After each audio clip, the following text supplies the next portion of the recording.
and welcome to the latest edition of the Football Culture Podcast. Today, we're going to cover an aspect of football culture that is visual, and it is football photography.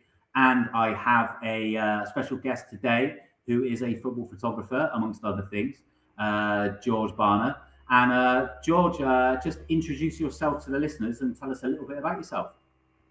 Okay, so hello guys. My name's George. I started about a few months ago, to be honest. I mean, I've always been into photography and football, especially. But I'd say the last few months is where I've really started to make content and work with brands as well. I did a shoot in Seville with James at the Sevilla game with Home Fans, a company. And I'm just plucking away at the minute and starting my journey, to be honest.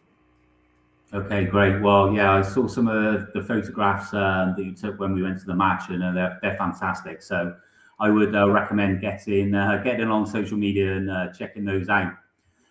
So you're a Manchester United fan, is that right?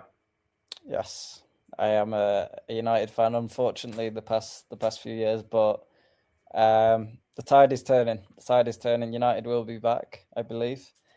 And it's been, obviously I had a childhood of watching United win absolutely everything, the best team in the world. And then the past 10 years has been interesting. It's been an interesting 10 years, a lot of ups and downs. But I think we're slowly turning. I don't think we're a million miles away anymore. I think there's definitely signs of improvement especially over the past few months. But yeah, this season's been a weird one. Like at Christmas, we were out. We were so negative. Everything felt done, and then we've just since end of December, we've been flying. To be honest, I can't see us. To be honest, I can't see us losing another game till the end of the season now. But we're only playing one game a week, so it's easier for us, I guess. But as long as we finish top four, we'll take that for this season, to be honest. Yeah, you can see the turnaround since Carrick's come in, and I think big clubs, football is cyclical, and big clubs, they have a bit of a time in the wilderness sometimes when they come back. I mean, look at Arsenal. Arsenal are in a better place now after a while of drought. Liverpool, were away for a long time. I'm sure United will be back at some point in the future. Okay, so how did you start getting into photography in general to start with? Where did your journey with that start? So I would say it started when I was young. I remember I had the iPod Touch that just came out, and I remember getting that, and I just was taking so many pictures. It was when Instagram first came out, like 2012, 2013, and like editing the pictures. I mean, I remember the new Euro Ball, 2012. The Euro Ball came out, and I remember just getting it and just taking loads of pictures of it and stuff like that. And then like playing football with my friends, I used to, if something happened, I would make like memes, jokes, like create images like that. And then obviously at school, I did art, so I wasn't the best at drawing, and my teacher used to say to me, you need to take pictures instead. And that's really how it started. And I've always done it, but I don't think I had the confidence what I had now to go and speak to brands, to speak to people. So I think it's all been like all meant to happen in a way that like later in my 20s that I'm meant to be making my journey in this. But I've always enjoyed it, whether it be like landscape or street photography or something like this. There's always something, like a picture always tells a story, as cliche as it sounds. But I think football I've always liked, because each ground is different, and you can always capture like there's a lot of Instagram accounts what do like the grounds and the different experiences, and I like to create this as well.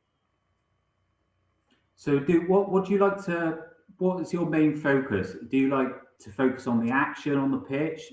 the stadiums or fans and the people around it? What's your particular focus? So when I make a post, so for example, this month I've done a lot of stadium pictures. So I went to Como. They invited me to go to the ground and watch them, which was really cool.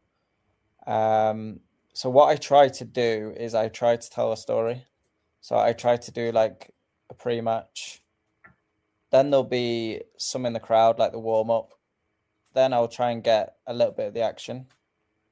And then like after the match, there'll always be like one of the ground after the match. I try to tell a story of it all. Obviously, if I'm working with home fans, for example, so they give me an idea of what they want, and then I give them my idea, and then we sort of communicate with that. But I like to capture the atmosphere. I mean, sometimes it can be hard if the game is a bit boring, if it's 0-0. But I think there's always a way of capturing it. And yeah, I mean, everyone sees a game differently. Like it can be nothing happening in the crowd, but I might be able to get something like a back of a scarf or a shirt or something like that. And yeah, usually it just comes to me. It just comes to me in my head. It's like with the ideas as well. So I like to call them the filler post. So for example, when I don't have a collab or a brand or something, I like to think of my own ideas. So for example, I did a shoot where I reached out to the Manchester United supporters clubs around the world, and I asked them like, what does United mean to them? And this is good, I think, because I managed to. Firstly, my work was all around the world, and their followers saw my work as well. It's good for me to say, okay, I've worked with all these people around the world as well, and yeah, I like that side as well. I like the creative and what's going to create interactions as well. Yeah, I noticed when we went to the Sanchez Pizjuan together, you noticed an old man stood outside the stadium, and yeah, you stopped for a picture. I didn't even notice him, but you had that eye to see him and see a shot there. Yeah, I mean, my mum used to say this. She used to say like you've got the natural eye for it, and I think, I mean, it is.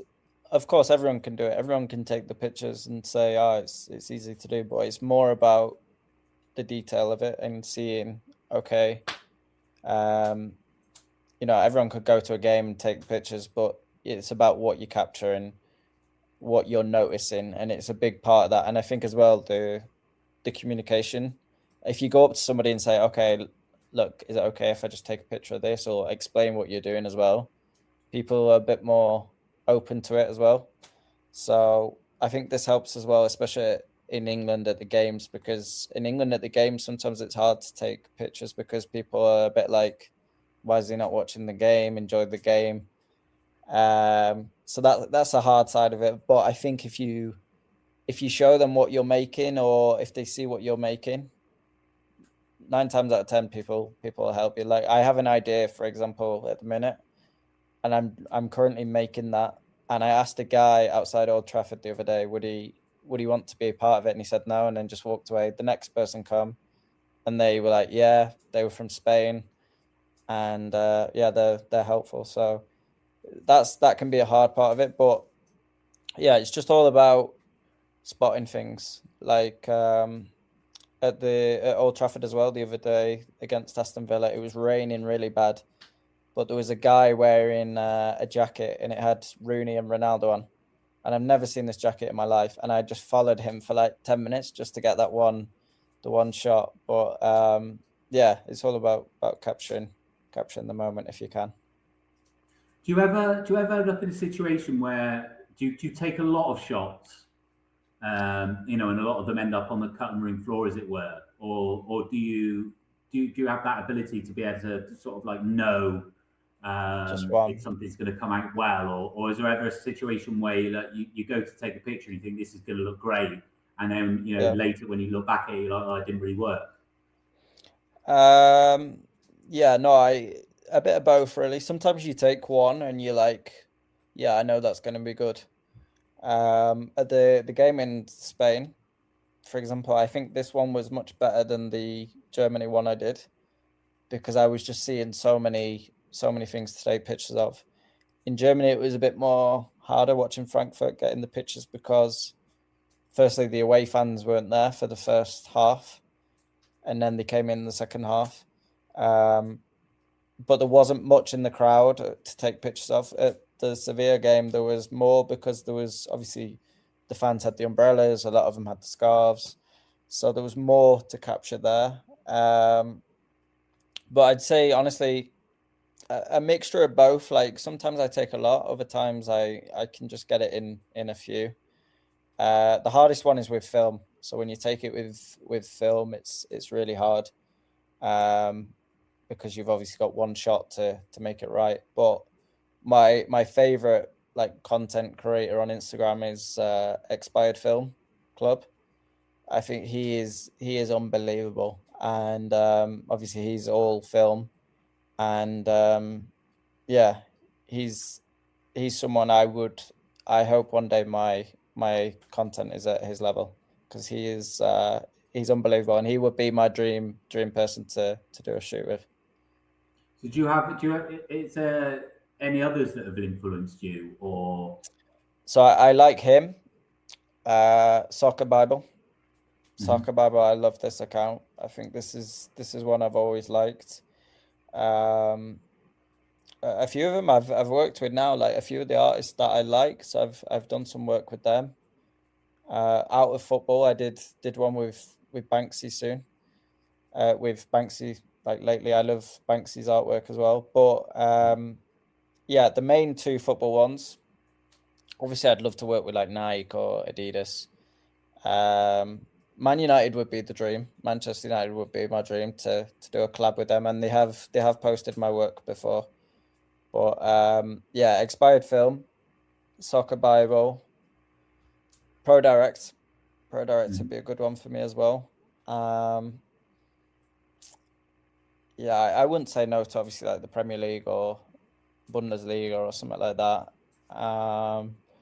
But yeah, in terms of actual like football content photographers, there are a few that I like. Obviously, it's quite a few are quite similar, but Expired Film is definitely the best one for me. I think there's no one else even close to what he creates. Okay, great. Well, so any of the listeners want to check them out, then yeah, it sounds like a good idea. When you're taking a shot of the action on the pitch, Okay. how do you know how to go about that? Like, when to sort of to take the shot, as it were. Do you take several, or do you have a feeling when something interesting might happen? When the actual match Yeah. action's going on. So I've only ever done like a few actual matches where I'm sat like behind the board. Um, and when I've done them, yeah, I think with that it's obviously about the timing. Like you can't say, okay, there's going to be a goal on the 25th minute. It's all about the game. I think when I did them, obviously I did a few in Malta when I was living there, and it was all about knowing when, like, you sort of like waiting for something to happen, but you kind of have a feeling of, okay, now I should do it. And in them games, you do take a lot. That's a point where you take a lot of pictures when you're closer to the field, the pitch. But yeah, I think you just sort of have a gut feeling of, okay, now this is a good part to take it. With when you're in the stand, when I'm making content from like a fan point of view, obviously I'm the same as the fan. Like when I can feel there's an attack or something's coming, it's all about then. When you can see the movement in the crowd, you can sort of know when to take pictures. But also sometimes it's good to take the pictures when nothing's happening, because you can capture the crowd more. And yeah, I got a good picture the other day of Bruno Fernandes taking a corner, and he's just got his hand up just as he's about to take it. I thought this one was quite good. And obviously that one, he was just waiting for the referee to blow the whistle. So it's all on instinct. It's all on when when you feel it's best. Obviously, my picture, what I think might be good for me, someone else might think it's not that good, but for them, a different part of the game might be good. So, yeah, you've just got to follow your instinct pretty much. Yeah. Do you think it's a matter of taste then? Like, depending Yeah, on what people like, do you like, so for example, you've got like the famous shot of Vinnie Jones grabbing yeah, Gazza's nuts, which is like quite a humorous one. But yeah, then I was talking to a friend earlier. We had a coffee, and he mentioned the in a Liverpool match where there was a miss, and the whole crowd are like this with their hands on their heads, and so was the yeah, player. Or what? Do you yeah. No, think that's good. different people like different things? Yeah. No, of course. I mean, for me, I like. I don't know how you describe the style I like, but I like the. So my camera uses Fujifilm, so I like the old film effects. I like the old style of the terrace. This is what I said to you like before, that like Fulham would be such a good ground to take pictures of, like the old grounds. I love the Mm. details of the old grounds. And I think in Spain especially, you have good older grounds for this. Um, but yeah, I like the old. For me, I like old football. So for me, the era I like the most is like the 2008 era. I know it's not that old, but it's older than where we are now. So like this old era of like when Rooney used to do the T90 adverts with the yellow boots and stuff like this. I like this era, and Mhm. yeah, I don't like the pictures to be too modern if I can. I try to keep it as a. For me, I want it to look like if I'm a football fan, I want to be okay. This looks good. I want to visit that ground because he's shown it's looking good. Yeah, it's like I think we all have our period of football that we love. Like, so I mean, for you, 2008, you'd say it's not that old, but maybe it's old for you, you know. Yeah, And it's like, I mean, I seem to love football shirts that look very 80s, and I yeah, love football grounds in the 80s with big old terraces and stuff like that, because that's when I started watching football as a kid, yeah, and I think that's when it's all new and exciting. I think that kind of stays with yeah. you. So like a lot of the I football think that's photographs, I think that's sorry, probably why that's probably my era, because that's when. I mean, I started a little bit before that, but I would say that was when I was like really appreciating football, and obviously Man United was so good at that point. Like our team was unbelievable. But yeah, that just the whole Premier League era. Obviously, I'm a bit biased to the Premier League, but it's that era. Like Arsenal were really good, Chelsea were really good, Liverpool were good as well, and yeah, the football, the boots, the kits, like yeah, this era was just so good to watch football. yeah, and it's like you were saying about Spain being good because there's a lot of old grounds. I mean, they're slowly starting to disappear now because Yeah. the World Cup's coming here in 2030. So Oh wow. a lot of the clubs are upgrading their stadiums because, like, pretty much a lot of the clubs haven't had much work, if anything, done to them Yeah. since the 1982 World Cup until recently. With Barcelona, Real Madrid, Atletico moving stadiums, Real Yeah. Betis, and now redeveloping the stadium. Sanchez Pizjuan, where we went, that's going to go at the end of this season. Yeah. So, yeah, Zaragoza's already demolished theirs, which was a bit of an old school ground. So yeah, it's all good gearing up for the World Cup. So some of those stadiums are disappearing now.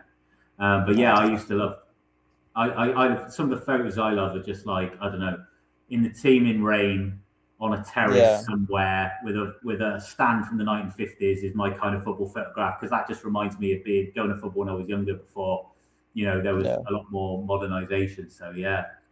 So I what? like the side of it with the like how clubs promote their social media as well. I like this side of it. I think Man United has improved a lot over the past year or so. Obviously this is a place that I'd love to work with them. So for me, yeah, they've improved a lot over the past year. The one I have to always give credit to is Man City. Even as a United fan, I've always felt like content wise, Man City have always been ahead of everybody. Um, especially on like the women's side of the game as well. They've been really good. So yeah, Man City, I'd give them credit for the content they make. Is there any other clubs that are producing content you like aside from them, like outside of Oh, England? Or? there's actually, I forgot another photographer. Like there's one, I don't know, I can't remember his name, but he does Liga Warsaw in Poland. He's very good as well. I like theirs. PSG do some really good ones at the minute, and I can't remember who else. But I like I said to you when I met you, when Bristol was doing the joke and the celebrations and stuff like this, like when a player scores, they do like a random, like the behind in the top or something like this. Like I like stuff like that, like the creative things, because it used to be really boring. That it used to be every club would have the same stuff. So it's good to see the difference in it all now. But yeah, it's crazy how the game has changed, especially like content wise, creative wise. I actually met a guy, Adam McCullough. I don't know if you know who he is. He's from Stretford Paddock, Full-Time Devils. I used to watch that all the time on YouTube, and then I've seen him on TV. Yeah, I met him last week. So, yeah, I mean, like, I grew up watching that. I grew up watching Arsenal Fan TV as well. Like this whole different era of content. So, yeah, it's anyone can do it. Honestly, anyone can do it. It's all about just being persistent with it. Like that punk attitude, like back in the 1970s, they said that, you looked at groups like, the Rolling Stones and you thought, I couldn't do that. But when punk happened, people looked at the Sex Pistols and went, well, I could do that, and then a lot of bands formed, as a result. So just, would your advice to be anyone who wants to get into content creation or photography or whatever, like to say, just get out there and do it, start doing it, and then just see how it, learn from there? Yeah. I mean, obviously with me, I'm only a few months in to making this. I think I started properly making it like September last year.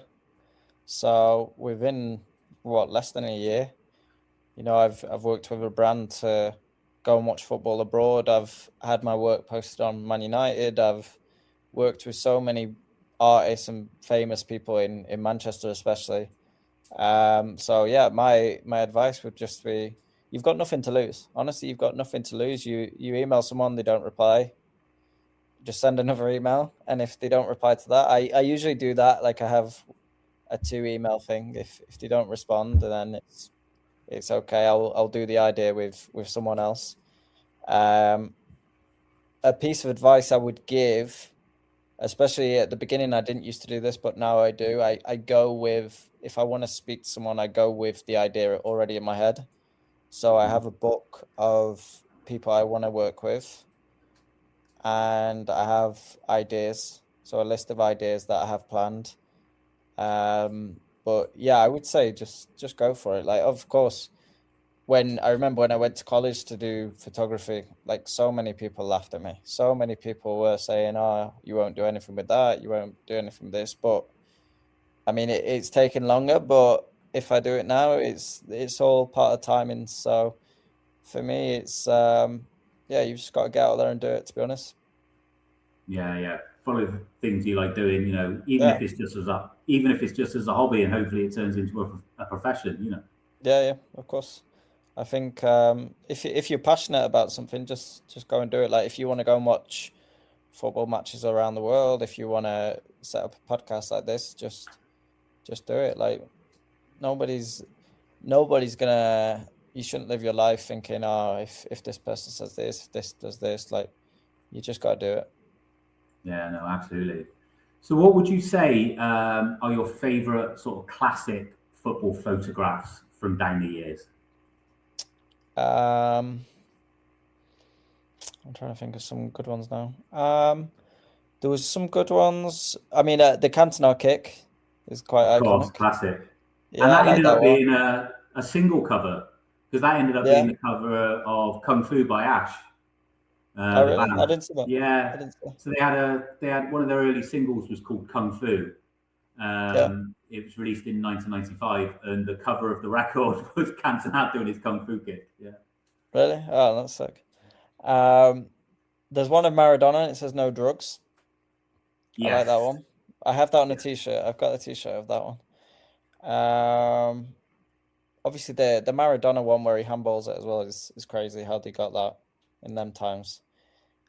I'm trying to think what else.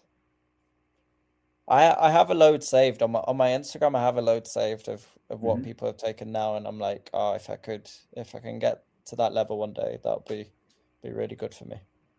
Yeah, and talking to Maradona as well, there's it shows how photography, not trick, but maybe mislead a little, unless you know the story behind it. So do you know the photograph of Maradona with the ball at his feet and about like 5 Belgian players in the 86 World Cup in front of it? And it looks as if he's about to take on 6 players. Well, that was the wall for a free kick that just dispersed. Ah, okay. It wasn't like the players all around him. No. So so he just hit the free kick into the wall or something, and it bounced down, and then they just come out of the wall to try and stop him from doing anything with the ball. Because there's one of Iniesta like this as well. I think. Yeah, and it looks like he's just like got the ball at his feet, and there's 5 of them lining up, to like try and tackle him. And if they, if one can't do it, then the other can, or the other can, or whatever, But I mean, it's not the photographer's fault, but it's just interesting that if you just look at the photograph and you don't know actually what's going on, that's what it looks like, I mean, it's weird because obviously now you can take a picture and somebody can take one part of it as well. This is a lot of things as well. Like people don't see on the post that there's a lot of cropping. You'd crop a lot in the pictures of a certain area of the picture you want. I do that a lot on. It depends. Like sometimes you can take a picture of the whole stadium, but you might just want one little bit, and then you can crop it into that one little bit. So usually, like if I, for example, in Sevilla, I took a lot of pictures of the ground, like a landscape of the whole stadium, but I was only using certain parts of it for the post. But yeah, a lot of people, you'll see a lot of people do this as well, especially on Instagram. Yeah, definitely. Okay, well, thanks very much, George. It's been really interesting hearing about your photography and content creation stuff. Now, and I'm not just saying this, but I think the photographs that you've got on your page are really, really good. Thank you. And the Sanchez Pizjuan is a stadium I've been in a lot. I'm actually a real Betis fan, so I spend more time there. But I've been in there quite a lot, and it's like you just capture brilliant photos of the stadium. And if you know the Sanchez Pizjuan, you can see how good the photos are. And if you don't know the Sanchez Pizjuan, the photographs really give you the motivation to want to go to the stadium. So where can the listeners check out more of your work? And as a final question, have you got anything lined up that's coming up in the future that the listeners might want to check out? Okay, so to find my work is on my Instagram, which is George Barner Pics. So it's JORGE, George Barner, BARNAPIX.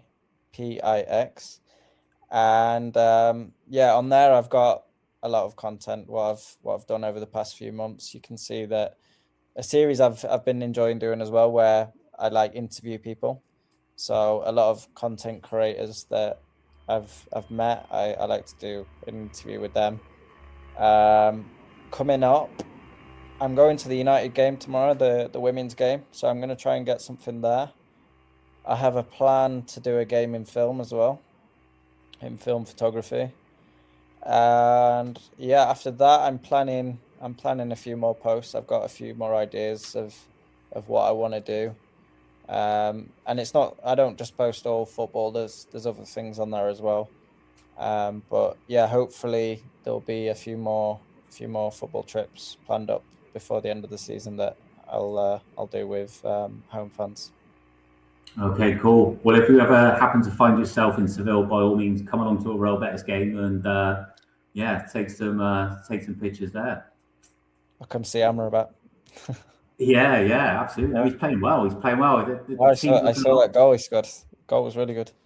Yeah, I was in the stadium. Yeah, we're looking a lot better with him back. So he's coming back just at the right time with the business. Are you going to win the conference this season? The Europa League. I don't you're think not so, in no. the Europa League? No. Yeah, I think we can get to the final. That's not the side of the draw we're on, and that's not being arrogant. There's some good sides in there, but the side of the draw we're on, I think we've got a good chance of getting to the final. However, on the other side of the draw, there's a few teams that look strong. I mean, there's Porto. There is, I believe, the top of the Portuguese league. Villa. There is Villa, and there's also Forest, who I know are struggling, but such is the strength of the Premier League these days. You know, we struggled against Forest. I feel like Forest could actually. I mean, I think they will stay up. I think someone's telling me Tottenham are going to go down. I think that's going to happen. They're mentally they're gone right now, but I think Villa have probably got it. To be honest, I think they should be winning that Europa League. But yeah, they've fallen off as well. They were flying a few weeks ago. Now I think we've got a few points on them now. So yeah, it's difficult. It's difficult to predict with the Champions League as well. It's difficult this season to predict who's going to win. But yeah, I hope I'll cross my fingers that Betis can do it for you.